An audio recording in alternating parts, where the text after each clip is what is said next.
Hello everyone, welcome to the Learning Express YouTube channel. Today I am going to discuss few questions that I faced during MS VLSI interview at IIT Kanpur in 2022. So I have designed a presentation for you where I have mentioned all these technical questions, and before that, what was the way the interview proceeded. So initially I'll mention some topics or can say the things the people asked or the professors asked. Okay.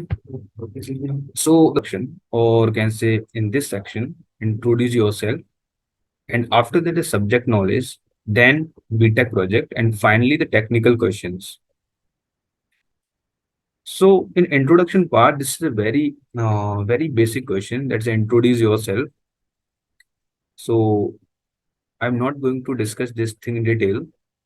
I think all of you know. Just give your basic introduction, and major thing that you can mention here is uh, what additional thing like supporting things that you have done for the VLSI related things. So supporting things that you have done for VLSI related things like I have done few projects related to the VLSI domain or any additional subjects that you have done, you can mention in the introduction part so that they can focus that you have done this thing. Don't elaborate it much. Simply give the basic or can say crisp introduction of 3 to 4 lines. After that, they asked about the subject knowledge. Basically, this profile is for VLSI, and we all know. So the subjects which are highly related to the VLSI or can say expected subjects that we should list down there. I have mentioned in my case there's electronic devices and circuits, analog circuits, and digital VLSI design.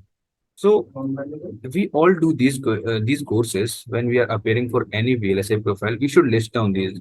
So first, people or professor ask the question that what are the subjects you are comfortable with, or what are the topics.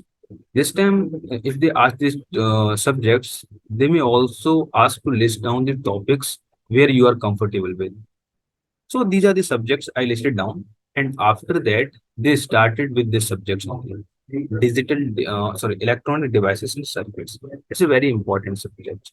And all the questions, whatever they asked, were related to this subject only. Okay, this is a more toward the fabrication and basic understanding of carrier charge flow, basic semiconductor physics, basic MOSFET physics, and basic diode physics and all. So now I'm starting the BTech project. So these are the points that I have listed down. You should at least know these points, or at least you should be aware of these things when you are going to uh, present or when you are going to explain your BTech project. Because they might ask, but they don't expect much explanation. You must have at least idea of your project. So that's a proposed idea. And after the major headlines, because sometimes we are not aware with the things that what was the major story of a project.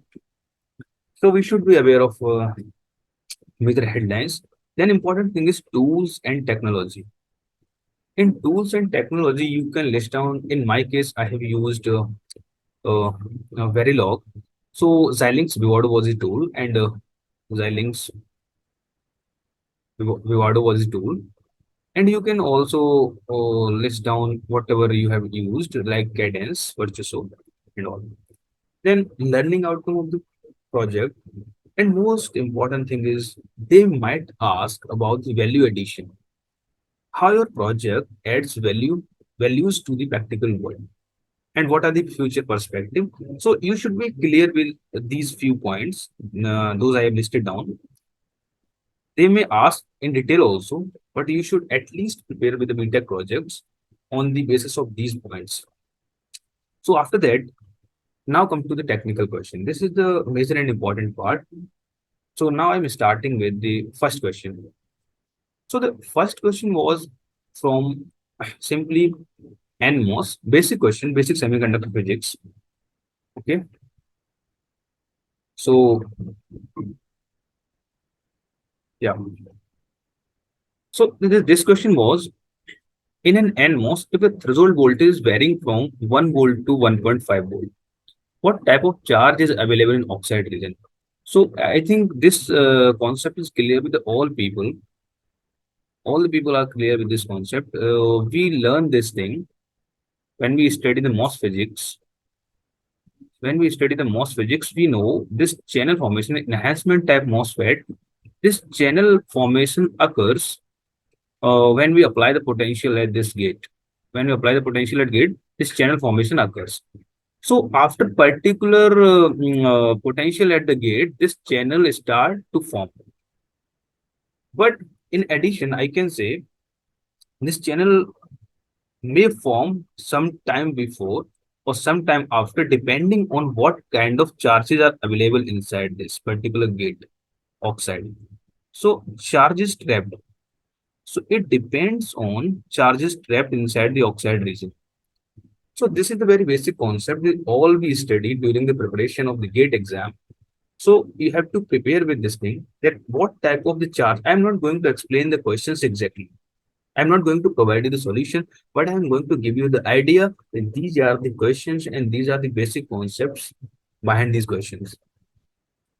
So we know that if there is a positive charge trapped, then there is a possibility of gathering of electrons from substrate to the channel side or under this silicon dioxide layer. So this is the responsibility of your positive charge. It will attract the negative charge against electrons toward the silicon dioxide layer, and these electrons will be gathered there. So, due to this trapped positive charge, some electrons will be available already. And after that, if you are applying some positive voltage on the gate, it will require less amount of voltage to form the channel because already some positive or some negative charges are there in the channel. So it means positive charge cannot be there for the increment of your threshold voltage. So there should be the negative charge trapping because your threshold voltage is increasing. It is increasing from 1 volt to 1.5 volt. So yes, and after that they asked how this charge is responsible for increment in VTH. We know this charge is responsible, and how this charge is responsible, you can say simply it is attracting the electrons or it is repelling the electrons due to which there is a deficiency or there is an excessive amount of charges here. Depending on that, we need to apply less or more gate voltage for the formation of channel. That's why this charge is responsible for increment or decrement in VTH. Then how body effect is responsible for variation in VTH. So this all know that there's a formula of the VTH, which is nothing but VTH is equal to VTH naught when there is no body effect plus some constant term. So you should revise this thing also. Now come to the second question. So the second question they asked was about continuity equation. So first they asked to derive the continuity equation for electrons. So I derived this equation. This is the big expression. Then you can, yeah, this is the big expression, combination of um, uh, charge densities and differentiation of charge densities, generation rate and recombination rate. You all know it. And after that, they ask what will be the possible changes? What will be the possible changes in this equation if it is derived for holes?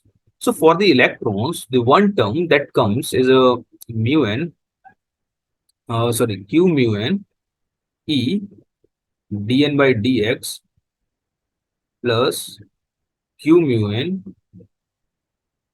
and dE by dx. So this is the term. So when it comes for electrons, this is for electrons. So when it comes for holes, this term that is giving you the concentration gradient of electrons. There is a negative sign for the holes. Like when you talk about the diffusion current density, there is a negative sign minus q dp dp by dx. So this negative sign comes before this expression. for holes. So this is the change of only negative sign, and then they asked why this negative sign comes. So next question was, what is the graphical meaning of dp by dx? So then I drawn or just I written this equation for the whole. Then this they again put the question, then why this negative sign is there and how it is significantly affecting your the gradient of this dp by dx. So I think I need to little bit explain about it. I think you people might be knowing it, but I'll little bit explain about it. Yes. So dp by dx is what? So suppose this side is a large hole concentration, okay, a higher hole concentration. This side is a less hole concentration. So it is expected from higher concentration to lower concentration, holes are moving in this direction. If holes are moving in this direction, if holes are moving in this direction, means your current is also in this direction. Current is also in this direction. Current, or can say current density, is also in this direction. So if we are writing dp by dx, so we know that the gradient is positive for this thing. Gradient is positive. Suppose this is the x direction, and this is your current, or can say not current, it is a charge density variation or electron or hole variation. So dp by dx is positive. If dp by dx is positive, so it is proportion, your current is, or can say current density, proportional to dp by dx. So if this is positive but our actual current is flowing in negative direction, because hole are moving from positive x to negative x, so it should support whatever the you are getting the gradient from dp by dx, it should support the direction of current. So for supporting the direction of current, we put the negative sign here. So for supporting the direction of current, we put the negative sign here. Okay. And similar, we can understand for electrons. Suppose we are drawing for electrons. So suppose this is the dy dx. So dn by dx. So here concentration is high, here the concentration is low. So if I am writing the expression for dn by dx, so electron current density, suppose Jn, is proportional to dn by dx. So electrons are higher on this side, so they will flow also like this, from positive x to negative x. But the direction of current in case of electron is opposite. It should be from negative to positive side. So means your concentration gradient is also positive and your current direction is also positive. So there is a no need to put the negative sign. So there is a no need to put your negative sign. Some constant times dn by dx. So I think now you got the concept of this negative sign in case of holes, hole gradients, and in case of electron gradients. So after that, yes, they ask the question why the negative sign is there, and then they ask the diffusion and drift, sorry, displacement and diffusion current density. I think all of you know these are the diffusion current density. Depends on the diffusion of electrons and holes. And before that, the expression also used this can say q mu n e. So these are the terms for displacement current densities. So I think you might be clear with these terms and you should revise these things. Overall, my idea is to revise these all basic concepts because they ask in very detail. They simply opened one PDF in front of me. They were showing the questions one by one, and in between they were asking questions. What was showing in PDF, they were asking apart from it also. So they were just entering into the depth. So you must be prepared with these concepts in detail and also with the derivations and exact expressions as I face this thing. Now, next question is, no, yeah, it is a very important question. I think this is frequently asking GATE also. So this question is draw the electric field graph, and after that, energy band diagram and potential curve for particular given charge density function. So the charge density plot was given. So charge density plot was given like this. So it was given like this. So this was charge density function, and this was the x direction. It was given like this.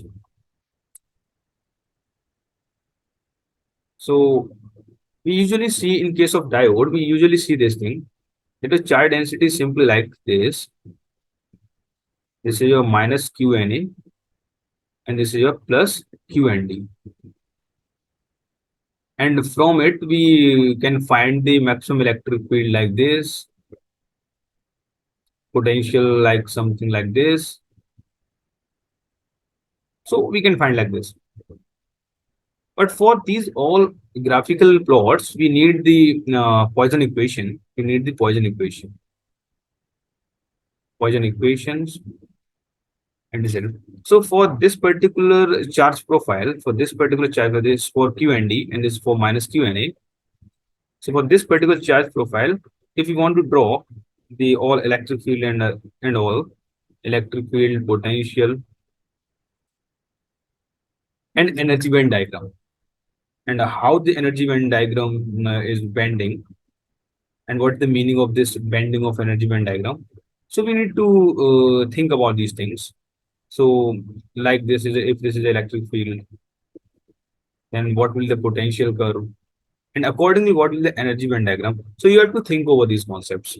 So I simply listed down these concepts because they were asked in the question.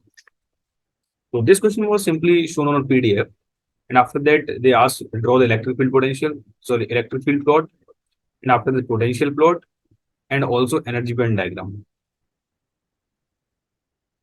also energy band diagram. So for this particular charge profile, you should draw all these things. It was Q and D. It was like minus Q and A, and whatever the distance you can take it from origin. Depending on the distance, you can derive this equation for electric field, potential, and energy band diagram. So it will complete the solution for the Poisson equation and get all the questions or can the answers for all the questions. Now the next question is, last question is also from very basic question. So this question is like mobility versus effective mass relation, and after that mobility versus electric field. So these are simply plots, and so I can say in that, yes. So mobility versus effective mass relation. I think all of you know this relation is like mu is equal to your e tau, and this is your m effective. Okay.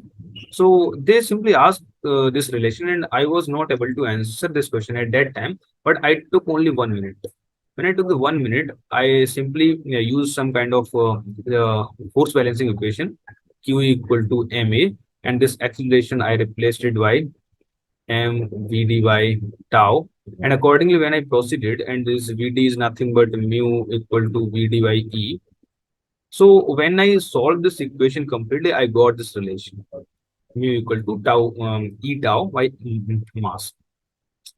So okay, this thing was like when they asked, and I took 1 minute time, and I derived it. So I think they were a little bit impressed by this thing. And after the mobility versus electric field, this curve, I think many of you know, mobility versus electric field curve is like this. So for different electric fields, so this for a particular electric field, okay, say some 10 to the power 3 order of electric field, it is like constant, and after that it decreases with the power of -1, and after that is the power of -2 like this, or can say -1 or -2. It may be interchanged. I'm not able to remember it completely. So yeah, this is the mobility versus electric field. So these are the basic questions you can expect from them, but in detail. Now the effect of effective mobility to different phenomena. I think we study these phenomena like different scattering phenomena. There's a lattice scattering. One is lattice scattering, and the second is impurity scattering. So what are these scattering phenomena? You should clear with these. And after that, they have given two time constants, and they are these two time constants are for different scattering phenomena, lattice scattering and impurity scattering. So, what will the net tau? Net tau will be tau 1 plus 1 upon tau 2. So, this is the relation for, or okay, I think this is not exact relation for the tau. I think this relation holds for mobility. You may search for this relation exactly. What is the different relation? What is the relation for these two taus? But I think this is a relation for mobility. 1 upon mu equal to 1 upon mu 1 plus 1 upon mu 2. So you can research over these things. And I think all of you are known with these things. So all questions were asked from the electronic devices and circuit only. So now I think I should recap the things. So yeah. So they starting to introduce yourself is a very basic question. You should prepare with this completely. You should be focused on the things what you have to say at that point of time. And after that, the subject knowledge. Yeah, you have to list down these subjects. They're very basic and common subjects that you always try to list down in VLSI profiles. And after that, BTech projects, you have to be aware of it. And then these were the technical questions. So I think I will list down here a few points. So at the conclusion point, I will list down the two points. Okay, so this is the from continuity equation, and after that, diffusion charge density, diffusion current density, drift current, organic displacement current density, continuity equation, meaning of gradient of charges, and then this is a basic question or important question that was from simple physics or equation Poisson equation application. And usually we see this thing in diode also maximum electric field expression for potential. And then this is also a basic question. So okay, I think I should say that you must be deeply clear with you should deeply clear with the EDC subject. All concepts you should revise from basic semiconductor physics to MOS physics. You can expect good from the MOS cap also. In my case, they didn't ask the question from MOS cap, but it's a very important or can say hot topic for asking the question. So you should be prepared with this also. And moreover, I can say you should be also prepared with some analog circuits. They may ask the amplifier also. Because for the same profile in different institute, when I interviewed for the other IITs, they asked the analog also. So they might be focused on this. So I think this is enough for this video. And if you have any extra information to know, you can contact me over these details or over the LinkedIn or on YouTube. You can put in the comments. So I think this is enough for this. Thank you.